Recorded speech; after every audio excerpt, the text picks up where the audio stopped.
English education hub में आपका स्वागत है। ले मॉर्ट आर्थर की हमारी सीरीज में हम आगे बढ़ रहे हैं और आज हम पहुंच चुके हैं बुक 17 पर। ये वो हिस्सा है जहां होली ग्रेल की महान खोज अपने सबसे आखिरी और सबसे रहस्यमयी पड़ाव में दाखिल होती है। इस भाग में हम सिर्फ कहानी ही नहीं सुनेंगे, बल्कि इसके पीछे जो गहरा सिंबलिज्म छिपा है ना, उसे भी डिकोड करेंगे। हम देखेंगे कि कौन से नाइट्स इस पवित्र क्वेस्ट के अंत तक पहुंच पाते हैं और क्यों कुछ महान योद्धा भी पीछे रह जाते हैं। तो चलिए सीधा कहानी में उतरते हैं। ये है आज का हमारा रोड मैप। हम सर गैलाहाड की पवित्रता से शुरू करेंगे, फिर उस रहस्यमय जहाज के राज जानेंगे, पवित्रता के मुश्किल ट्रायल्स को देखेंगे, लैंसलॉट और गैलाहाड का एक पावरफुल कंपैरिजन समझेंगे और आखिर में देखेंगे कि होली ग्रेल मिलने के बाद कैमेलॉट का क्या हुआ। तो इस पूरी कहानी के सेंटर में है सर गैलाहाड, वो नाइट जो सिर्फ बहादुर नहीं बल्कि पूरी तरह से प्योर है। उसकी डेस्टिनी में ही लिखा है उस काम को पूरा करना जिसमें आर्थर के बाकी सभी महान वॉरियर्स फेल हो गए थे। तो बुक 17 की शुरुआत होती है जब गैलाहाड अपने साथियों सर बोर्स और सर पर्सिवेल के साथ सिंग्रेल यानी होली ग्रेल की खोज की बिल्कुल आखिरी पड़ाव पर हैं। सालों की जर्नी और न जाने कितने टेस्ट के बाद अब उनकी प्योरिटी का सबसे बड़ा अल्टीमेट टेस्ट होने वाला है। उनकी यात्रा उन्हें एक अजीब रहस्यमय जहाज तक ले आती है। और दोस्तों, ये कोई आम जहाज नहीं है, ये तो सिंबल्स और प्रोफेसीज से भरी एक रिडल है जिसे समझे बिना इस खोज को समझना नामुमकिन है। जरा इमेजिन कीजिए इस सीन को। गैलाहाड को वहां उसके साथी सर बॉर्स और सर पर्सिवल मिलते हैं। ये जहाज एक तरह से डेस्टिनी का एक स्टेज है जिसे खास तौर पर इन 3 चुने हुए नाइट्स को उनकी मंजिल तक ले जाने के लिए ही भेजा गया है। इस जहाज पर उन्हें एक ऐसी तलवार मिलती है जो बिल्कुल एक्स्ट्रा ऑर्डिनरी है। जैसा कि आप यहाँ कोट में देख सकते हैं, उसके हैंडल में हर तरह के रंग बिरंगे पत्थर थे और हर पत्थर की अपनी एक अलग खूबी थी। ये कोई मामूली तलवार नहीं, ये है किंग डेविड की होली स्वॉर्ड, एक ऐसी चीज जिसका इतिहास बहुत गहरा है और जो सिर्फ और सिर्फ गैलाहाड के लिए ही वहां रखी गई है।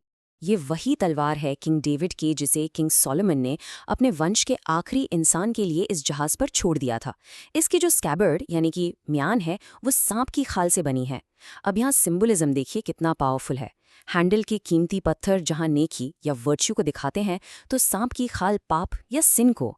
ये तलवार बेसिकली अच्छाई और बुराई की उस अनंत लड़ाई को रिप्रेजेंट करती। ये जर्नी सिर्फ फिजिकल नहीं है, ये नाइट्स के स्पिरिचुअल कमिटमेंट का टेस्ट है और यही टेस्ट उन्हें कहानी के सबसे बड़े सैक्रिफाइस की तरफ ले जाता है। आगे चलकर नाइट्स एक ऐसे कैसल में पहुंचते हैं जहां एक बहुत ही अजीब और विकेड कस्टम फॉलो किया जाता है। वहां की लेडी को एक श्राप है और इसे ठीक करने का बस एक ही तरीका है, रॉयल फैमिली की एक प्योर मेडन का खून। अब ये एक ऐसी मॉरल डायलेमा है जो उनकी रूह को झंझोड़ कर रख देती है। और ये बलिदान, ये सैक्रिफाइस कोई और नहीं बल्कि सर पर्सिवल की अपनी बहन देती है। वो जानती है कि इतना खून देने का मतलब मौत है, लेकिन फिर भी उस बीमार लेडी को बचाने और इस बुरी प्रथा को खत्म करने के लिए वो अपनी मर्जी से अपनी जान दे देती है। पर्सिवल की बहन का ये सैक्रिफाइस कहानी का एक टर्निंग पॉइंट है। वो एक मार्टिर बन जाती है और उसका त्याग उस एक्सट्रीम प्योरिटी और सेल्फलेसनेस को दिखाता है जो होली ग्रेल को पाने के लिए जरूरी है। उसकी स्पिरिचुअल स्ट्रेंथ कई ग्रेट नाइट से भी कहीं ज्यादा साबित होती है। उसकी बॉडी को बड़े सम्मान के साथ उसी प्रोफेसी वाले जहाज पर रखा जाता है ताकि उसे होली सिटी सरास में दफनाया जा सके। अब हम आते हैं कहानी के सबसे इमोशनल, सबसे पावरफुल हिस्से पर, बाप और बेटे का, यानी लैंसलॉट और गैलाहाड का आमना सामना। ये वो मोमेंट है जो सिन और प्योरिटी के बीच के जबरदस्त फर्क को बिल्कुल साफ कर देता है। जैसा कि आप इस कंपैरिजन में साफ साफ देख सकते हैं, यही कहानी का कोर कॉन्फ्लिक्ट है।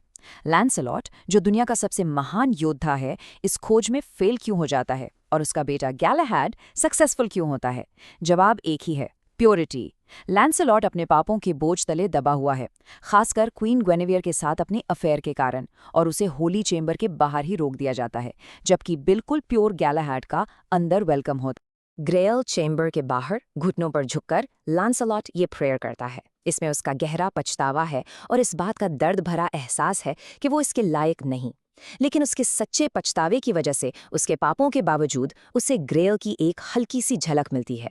पर इसकी कीमत उसे 24 दिन बेहोश रहकर चुकानी पड़ती है, हर पाप से भरे साल के लिए एक दिन। चलिए, अब जो बचे हुए प्योर नाइट्स हैं वो अपनी फाइनल डेस्टिनेशन पर पहुंचते हैं। कैसल कार्बोनैक यानी ग्रेल का किला। यहीं पर इस क्वेस्ट का क्लाइमैक्स होगा। और यहाँ ये खोज अपने पीक पर पहुंचती है। इस होली सेरेमनी के हर स्टेप को समझना बहुत ज़रूरी है। पहले गैलाहैड, बोर्स और पर्सिवल कैसल में एंटर करते हैं। फिर स्वर्ग से खुद जोसेफ ऑफ एरिमथिया उतरते हैं। जी हाँ, वही जो ग्रेल को ब्रिटेन लाए थे। इसके बाद तो एक चमत्कार होता है।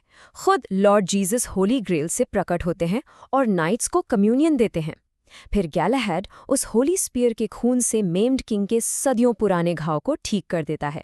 और इस डिवाइन काम के साथ ही गैलाहैड की इस दुनिया की जर्नी पूरी हो जाती है और उसकी आत्मा को स्वर्ग ले जाया जाता है। तो यहाँ सबसे बड़ी सीख क्या है? यही कि सैंग्रियल की खोज किसी चीज को ढूंढने के बारे में नहीं थी, बल्कि स्पिरिचुअल परफेक्शन की स्टेट तक पहुंचने के बारे में थी। गैलाहैड की सफलता ईश्वर के साथ उसका मिलन था। लेकिन हर बड़ी जीत की एक कीमत होती है। अब हम देखेंगे कि इस खोज का नतीजा क्या निकला और कैसे इस स्पिरिचुअल विक्ट्री ने राउंड टेबल के अंत की शुरुआत कर दी। इन 3 ग्रेल नाइट्स की किस्मत भी अलग अलग लिखी थी। गैलाहैड अपनी खोज पूरी करते ही सीधा स्वर्ग चला जाता है। पर्सिवल दुनिया छोड़कर 1 साल तक एक हर्मिट की तरह रहता है और फिर शांति से उसकी भी मृत्यु हो जाती है। तीनों में से सिर्फ सर बोर्स ही कैमेलॉट वापस लौटते हैं, इन सभी होली इवेंट्स की कहानी सुनाने वाले अकेले गवाह बनकर। तो ये सवाल पूरी कहानी के दिल में है। होली ग्रेल तो मिल गया, लेकिन कैमेलॉट के सबसे प्योर और सबसे बेस्ट नाइट्स हमेशा के लिए चले गए। तो अब कैमेलॉट के पास बचा क्या? आयरनी देखिए कि इस खोज की सफलता ही कैमेलॉट के स्पिरिचुअल डिक्लाइन की वजह बनती है और उस ट्रेजेडी के लिए स्टेज सेट करती है जो अब ज्यादा दूर नहीं। तो इन शॉर्ट, होली ग्रेल की खोज राउंड टेबल का स्पिरिचुअल पीक थी, लेकिन इसने उसके सबसे नेक सदस्यों को भी उससे दूर कर दिया, जिसकी वजह से कैमेलॉट का दरबार कमजोर और वल्नरेबल हो गया। ले मोते दाथोर की इस गहरी और कम्प्लेक्स कहानी को समझने के लिए इंग्लिश एजुकेशन हब पर हमारे साथ जुड़ने के लिए आपका बहुत बहुत शुक्रिया। ऐसे ही और लिटरेरी वर्क्स को समझने के लिए सब्सक्राइब करें। Thank you.